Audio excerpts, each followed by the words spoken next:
What's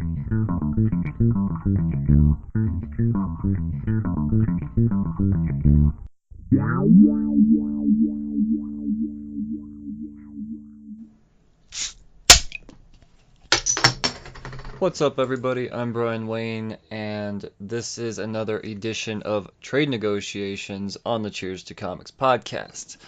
Once again, the topic of discussion will be Chew, this time Volume 2, International Flavor, John Layman and Rob Guillory, Image Comics. You know all that by now.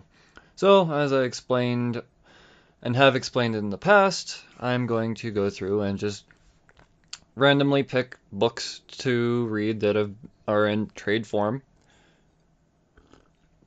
and choose my shit right now. So this is what we're doing.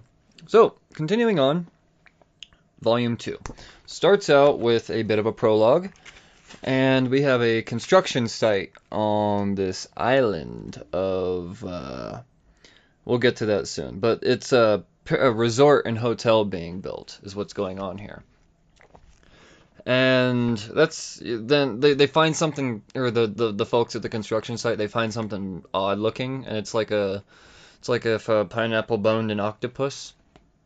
And they're, what is it, a fruit? And yeah, so they think it's a fruit. And then we go back to the real shit with Tony. But guess what? His partner's back. Remember, his partner got chopped in the face with an axe, and we all thought he was like gonna die in the hospital. Not necessarily true. He's back, and he's a cyborg. And he's still Chew's partner, so that means he's a member of the FDA now. And that also means that Dick Appleby is also partner Colby's boss. So, he sends them on their first mission, and it is a shitty one. Literally.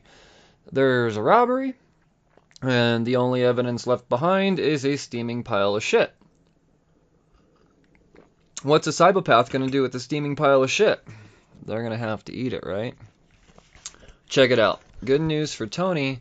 His boy Kobe, although he is a racist prick, he's a damn fine cop as far as detective works go. Whatever. And they make it to the scene, and Tony's pissed. He's like, oh, I'm not eating, or I guess I gotta eat shit. And the guy's like, well, check it out. What if we just told the boss that you ate the shit, and we just carry on from there and pretend? And Tony's like, well, we can't not solve the case. He's like, well, we're gonna actually solve the case without eating shit. How cool is that? So that they go on to solve the case. And he makes the call, and he's like, oh yeah, no, boss, we got this shit. We'll have all the reports to you by the end of the day. So essentially they get till the end of the day to solve this case. So they do that, but not immediately. Old Colby's got some pit stops to make. First one being D-Bear, I believe.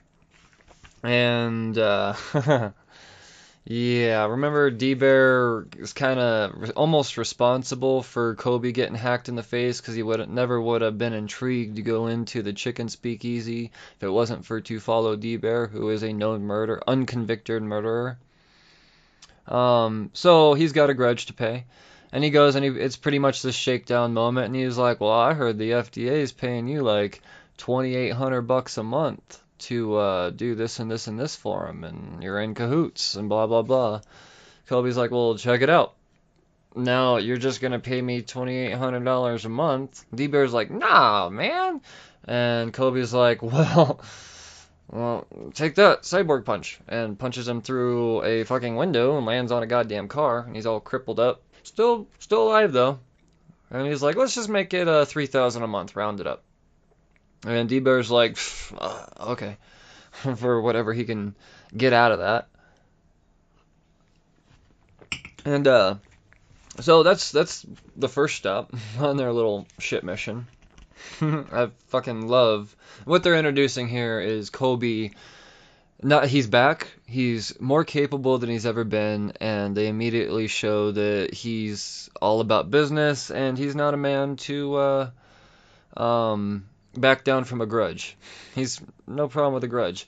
Even though D-Bear isn't necessarily accountable, 100%. Like I was kind of wondering like why he went to D-Bear, but I guess it kind of makes sense. I mean, in his own way, it makes sense. I guess. Not sure. Fact is that Kobe is he's a badass. So after they move on from that scene, they go to this bar and they sit down and Kobe gets some information from someone that he kind of very slightly sent on his own merry way to help gather information. Like it was kind of like one of the bank guards or whatever. He was like deputized him fakely and said, "Oh, go get this information from the bank vault from me," and you'll whatever. You get the point. So when they get to the bar, Kobe gets the call from that guard, and he's like, "Oh yeah, I got the info." And they sit down, and he like plugs this USB chip into his head, and he's like, "Don't fucking judge me." And she was like, "Well, dude, I eat people, so because I can't really judge you." It's still fucking weird though. But I like, I just at this point, he's more than just like a robot. Like he's able to obtain information in ways people can't, in his own fancy way. That probably uh, accounts for why the FDA would want him a part of the team. So I guess that makes sense.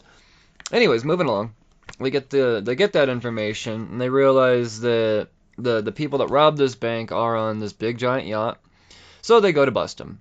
And when they go to bust him, it's like this black market chicken ring, of course, because everything bad in the world of Chew so far has to do with chicken, right? Because chicken's evil.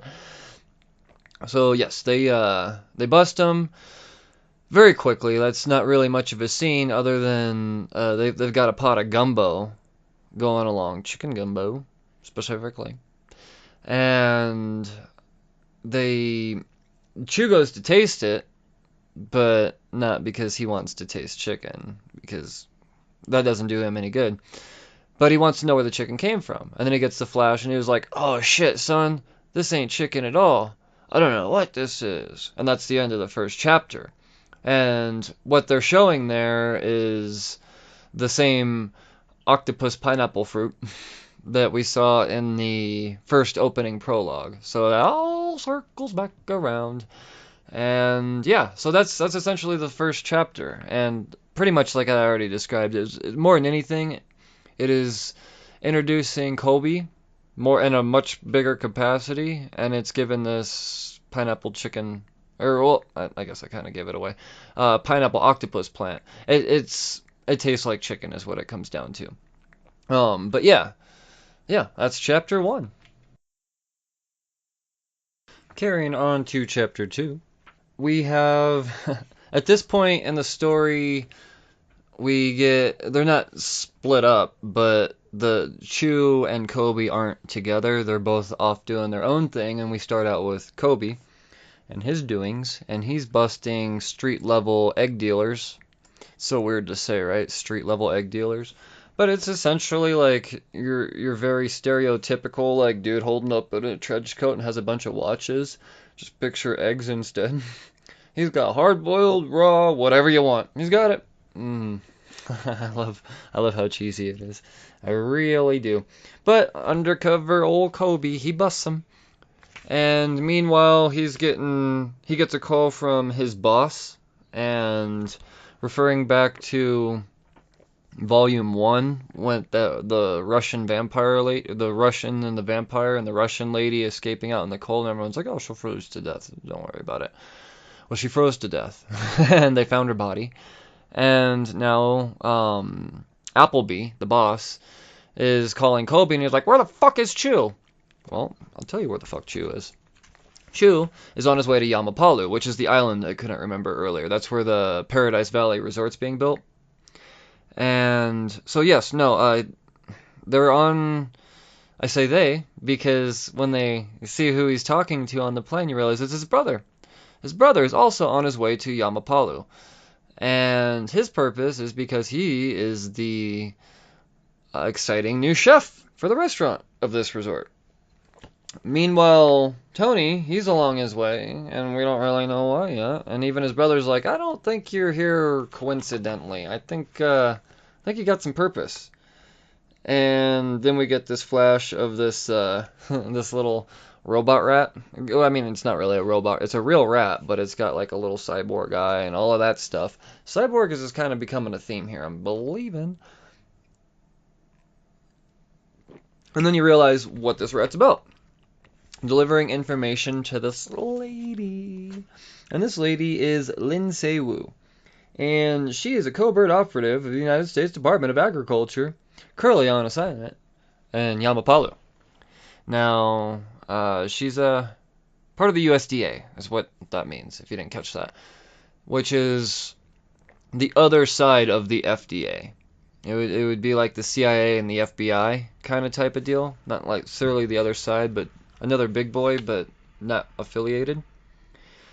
So we get that little flash of her, and she is on a mission to do something with Chu. I think she's. I don't remember if she's trying to take down Chu or prevent Chu from getting her away from doing something, or she's after Chu. Don't remember. I know there is a hit on Chu's head though. It wouldn't be from the USDA. I think she's trying to make sure that she's not, or he's not getting in her way of her mission. So, carrying on, Chow, his brother, arrives in his kitchen to realize that ain't chicken. Like, he was, the whole point of Yamapalu is I guess I should explain this. Yamapalu is an island that has different chicken laws. They have not adapted the United States laws of chicken, meaning it ain't illegal. It's legal. So that's what attracted Chow to come to this kitchen. He's like, finally, I can cook some fucking chicken for real. He opens up the platter, octopus pineapple plant. I'm never gonna get tired of saying that. I'm gonna tell you what the name of this plant is actually called, though. It's called a gallsberry plant. We'll get to that later, but I should stop calling it octopus pineapple plant and the wakes of confusion and whatnot. So, carrying on. He throws a fit, but the mayor who was there, and the mayor, his name is, he's not there. One of the mayor's goons there. That's what's going on. The mayor of Yamapalu, his name is, more important later. Hawapui. That's why I couldn't remember. Because, it's a weird name to say. I'm still saying it wrong. Hawapau. Governor, not mayor. I'm just going to call him the governor. My bad, guys. My bad. So, the governor, he's pretty much behind Chow being there. He wants his culinary expertise. And you realize there's a lot more to that because he's rounding up some motherfuckers. So, when Chow is walking away from the restaurant, or into the Paradise Valley Hotel, you see our Lin Se-woo character yelling, "Hold the elevator." Gets in the elevator, the two of them are in there, and she just, like, choke kicks the poop out of him, along with, in the meantime, in her kicking stride, also manages to elbow a poor defenseless old lady. So I'm fine with that, whatever, don't get in the way. Kidding. Not kidding. And she's pretty much just like, "Why are you in the USDA's business? You're FDA." And he's like, "Oh, we should work together." And then eventually, over a long gun, not necessarily gun battle, but like them just pointing their guns at each other for a long time, they realized that maybe we should just work together. Common enemy, common goal, or whatever. And that might have to do with the vampire lady, the Russian lady. That's involved in all of that. So, as she pretty much comes to the determination that, alright, choose cool. Let's meet up, let's talk semantics later. I'm gonna go to this bar, blah blah blah. She's in her room getting ready to meet up with Chu. Chu's already at the bar. He realizes this bitch is running late. And then he starts thinking like, maybe there's something behind this. This is bad. Or maybe it's not bad. Maybe she's setting me up. Maybe she's not as cool as I thought. Fact is, somebody is actually attacking her in her room at that time. And, she don't make it. Boom. Dead. Thrown out a window. Kersploot. And we get this mysterious mustache blondie. And he goes to take a bite of old Jellybean, her rat. Did I mention the rat's name's Jellybean? The rat's name's Jellybean. And he goes to take a bite, and you realize that he's got fangs.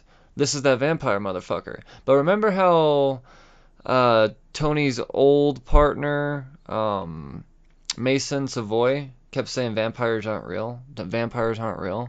Oh, son of a bitch. We've seen a fanged being biting into this rat. We'll get more to that later, but that's actually how issue 2 ends. So what we're introducing here wasn't necessarily Lindsay Wu because she's just fucking dead. We're getting the reintroduction of this vampire character who's going to play a part in pretty much the rest of this volume. So it's getting good, and then we're going to learn more about the whole Russian lady all in the next chapter.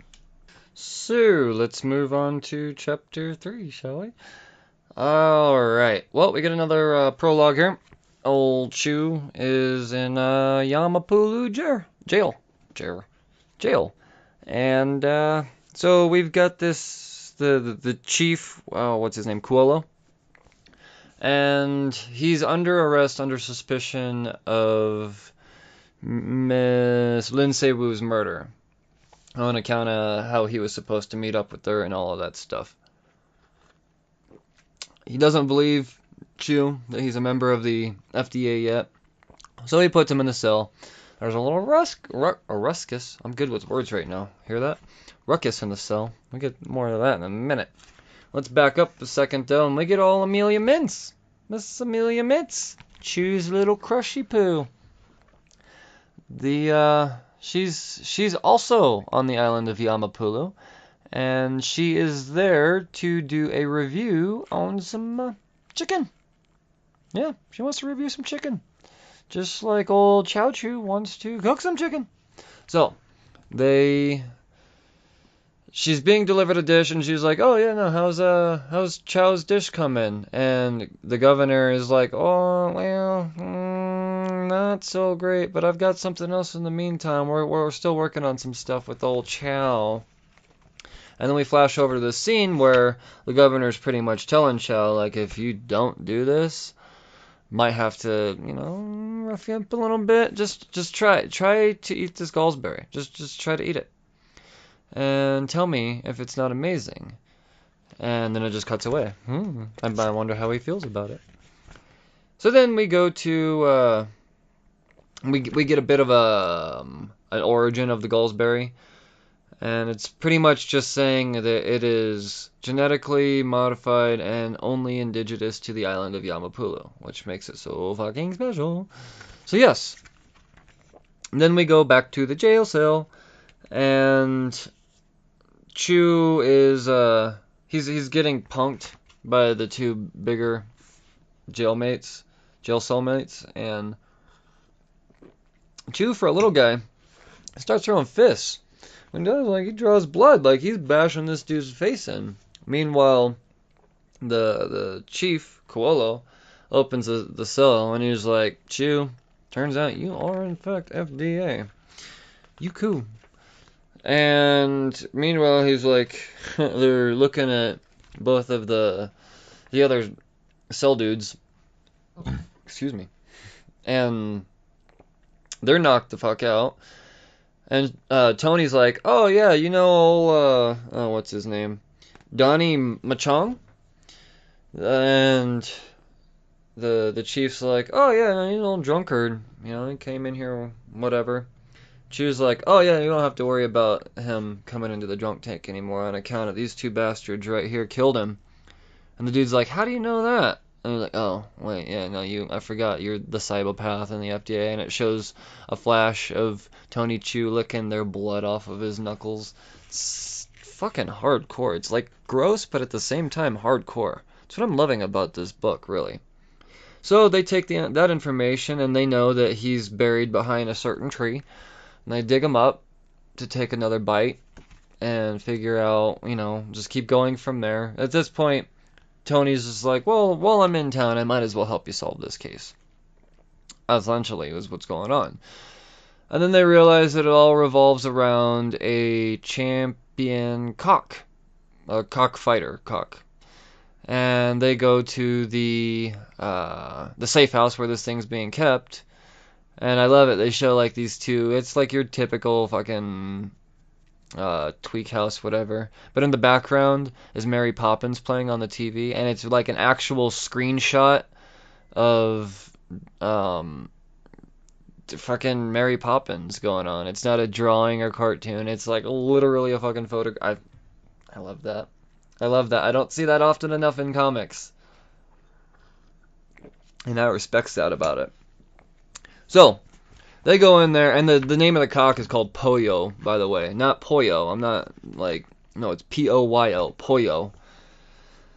So they go in there, they get the cack, and the people in the safe house have machetes up to Tony and everything, and the cop's like, oh no, like, you can't kill him because, like, granted, he's not a native or anything, he doesn't have any jurisdiction in this area, but that ear on his head, and if you remember Volume 1, he's got an ear sliced off on account of Savoy. Well, this ear now that he has is doesn't match his skin pigment, so it clearly looks very different. And the chief is filling their head full of a bunch of bullshit. They're like, oh no, this ear is equipped with GPS signaling and blah blah blah, and the FDA is actually listening on all that. And if you make a move, they'll be swarming in here faster than blah blah blah blah blah blah blah blah. Because you know how that goes. And they let him go. And meanwhile, Chief Cuolo, he's like, oh, I'll take the cock, and you know, we'll meet up. Don't worry, I'll do my part on this. Next day, Chew's going to check in, and he's like, where's Cuolo? And he's like, oh, he fucking took off, dude. Like, he's got like this rooster that's worth a fuck ton of money. He doesn't need to be a cop anymore. Bye bye. That's just how shit is here. But he left something for you, and you see this file there, and then you see this Galsberry plant. And he's like, oh, I'm just going to eat that, because that's what he does. But he ate it raw. And the lady's explaining, or it explains, you know, when cooked, it tastes identical to chicken. But when eaten raw, it tastes like, I don't know. What does it taste like? We don't know. We don't know. Because that's how issue number 3 ends. And I dig it. I dig it quite a bit. This is more just, there's not really a whole lot to overview about this other than the fact that Chew went through and he helped the local police. I dig that about him. So he's not a prick. But it also helped his case with, you know, getting out, even though at that point he really didn't have to. So yeah, no, I guess that doesn't matter. And now he knows what the fuck this Galsberry plant's all about. So we're on to chapter 4 now, and we go back to a re-reference of Miss Amelia Mintz being greeted by the governor and being served this dish. And when the dish is served, it's this Galsberry dish, and she takes a bite. She's like, oh, well, wait a second. What are you fuckers doing here? This is crazy. She grabs a knife. She's like, get the fuck away from me, and she runs away. Don't know what that's all about. And keep in mind that she has the ability to describe food in a way to actually make the palate sense the sensations that she's describing. So I'm not sure how all that works out. Fact is, she takes a bite of this weird Galsberry plant. It's supposed to taste like chicken, and it freaks her the fuck out. Runs away. And he's like, oh, well, this kind of fucking complicates things.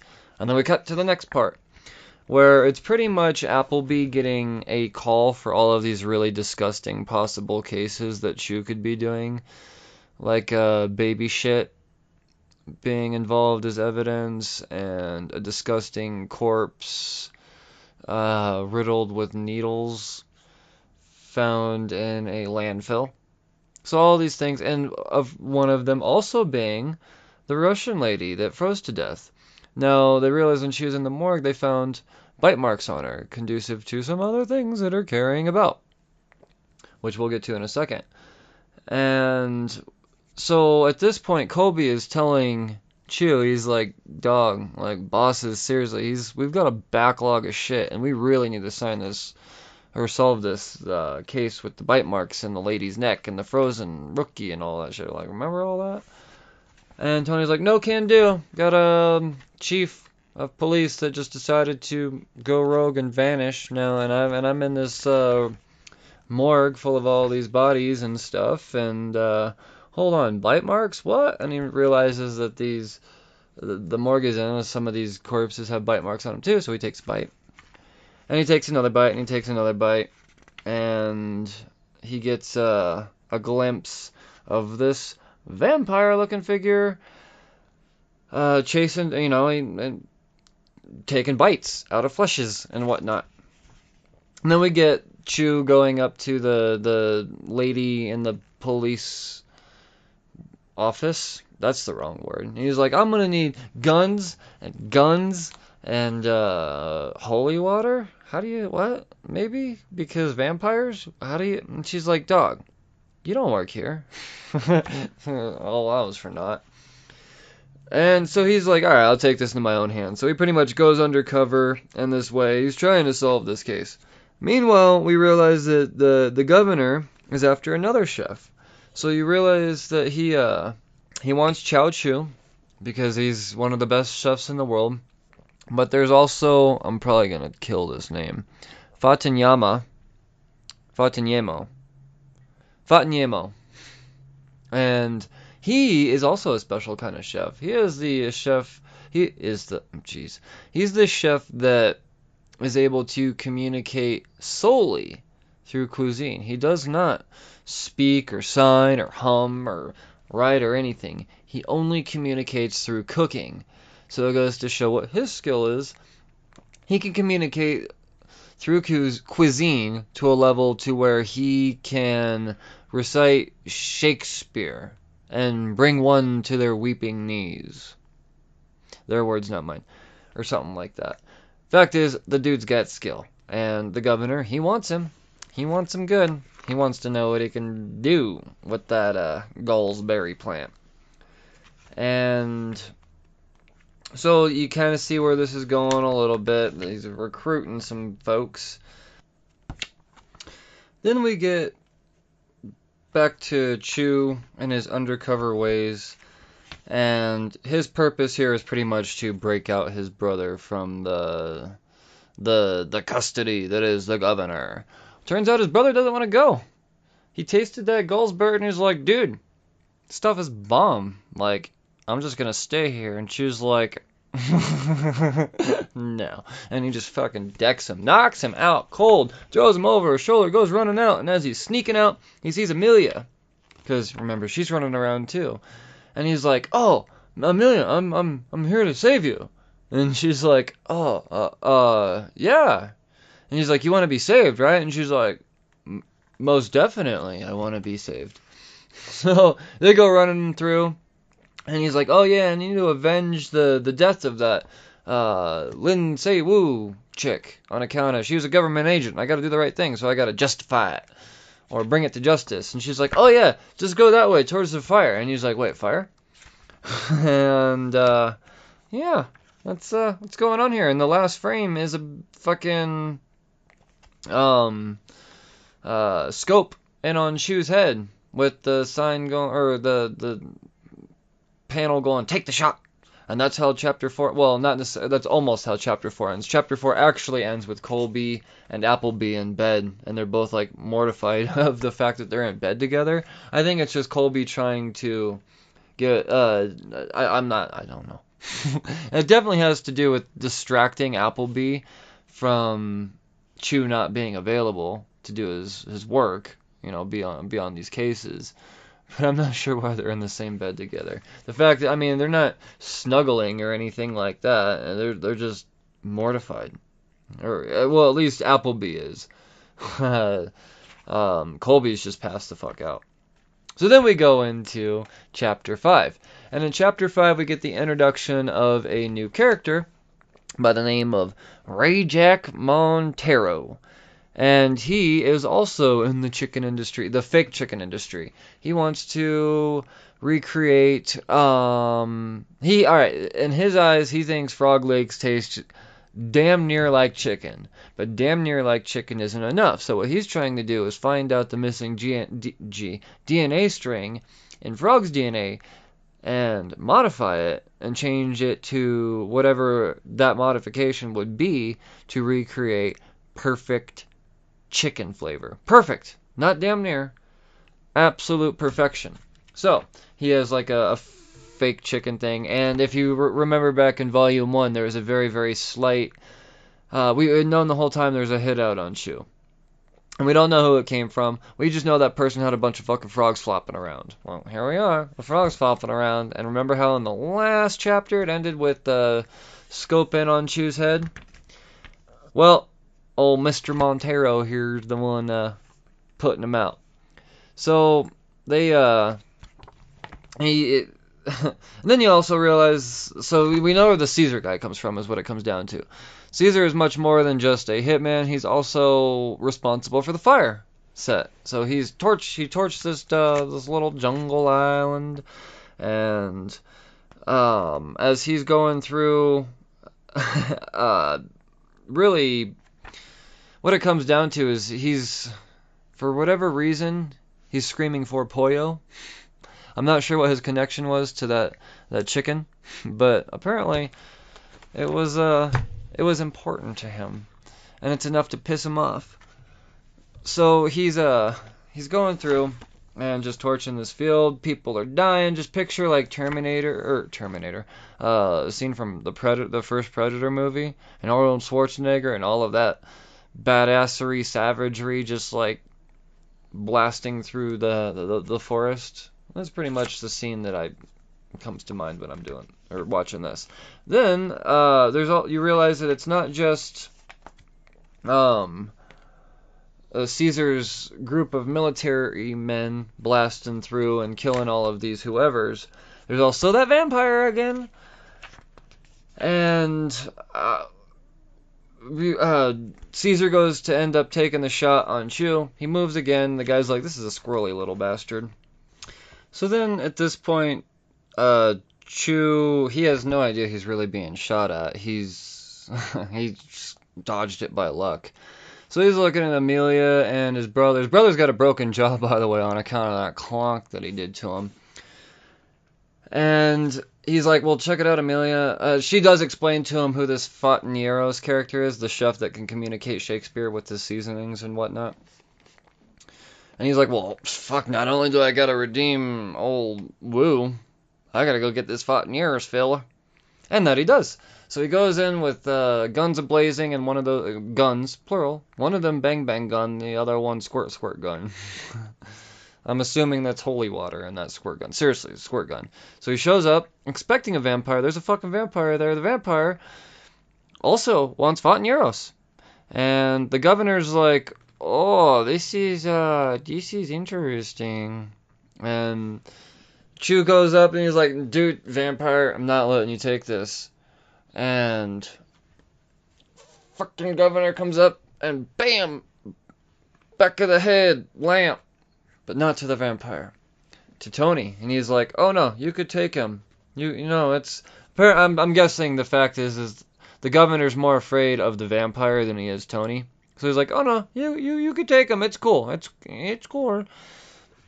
I don't know what he sounds like. I don't know what that accent was. And so they go along their merry way, seemingly. Well, definitely.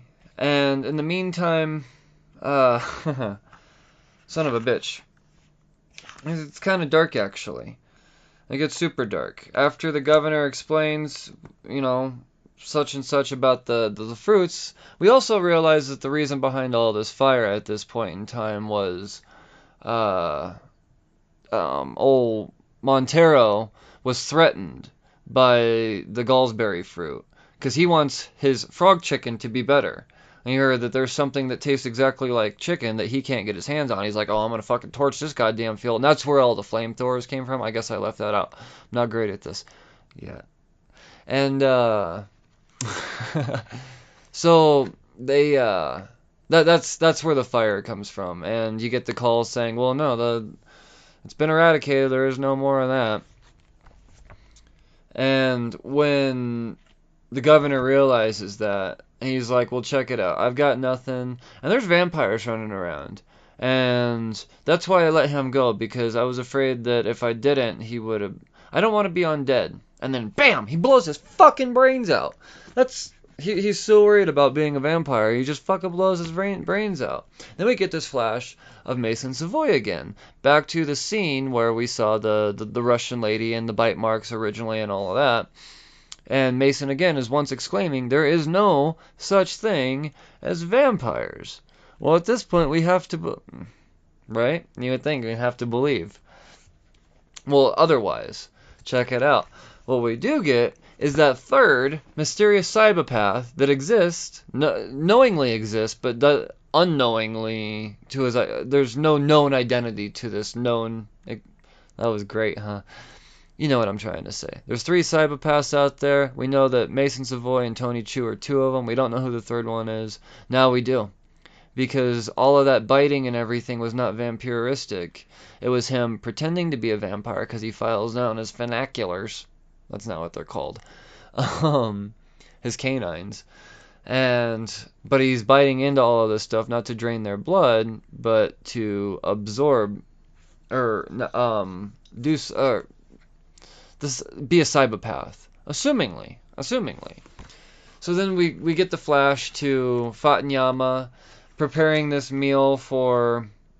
He still doesn't have a name. He's just the vampire at this point to me. And Fatanyama's like, oh no, I appreciate you saving me, and he makes him this dish, and the vampire's like, I had no intention on saving you. I want to absorb you.